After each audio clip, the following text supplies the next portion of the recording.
ideologies I stand for. Sankara, when you hear young people who are auctioning their seats and their votes, like what Joy is saying, is that a failure of the system or a failure of the people themselves? Before I get there, I want to remind my sister Angie that it's not a crime to identify yourself with your ethnicity.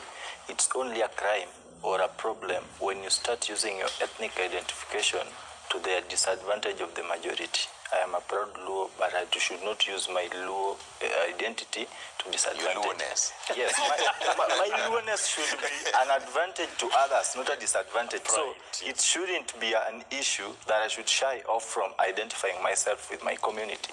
Secondly, it is interesting that we sit here to have a meaningful discussion regardless of our political affiliations, because we all know it is the art of an educated and civilized mind to entertain other people's thoughts and opinions respectfully, in as much as we may not agree to them. And that's what we are doing. He ascribes to Muturi's presidency. I, as a Kenya Kwanza adherent, under the coalition that we have, the UDA-ANC merger or coalition, it is an ideology that is aimed at having a cohesive country, tranquility, and national unity. And by the way, when you look at the issue that we are discussing today, you know this thing is intertwined.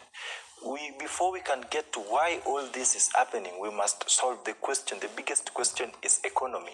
Angie agrees with me that someone who is not empowered economically has no capability of making informed decisions. And that's why Choma Jeshi initiative comes in.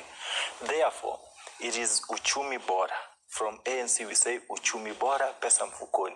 We know there is a lot of money in this treasury, but we want to tell you how that money is going to move from the treasury into your pocket. Because someone who cannot sustain himself or herself economically can easily or will be gullible for the 50 bob from Mheshimiwa. And that is where we come to as a bridging gap. We believe that when we have an economy, by the way, you know today, and I call it economic banditry, you look at the government expenditure today, borrowing, our debt ceiling has exceeded the margins.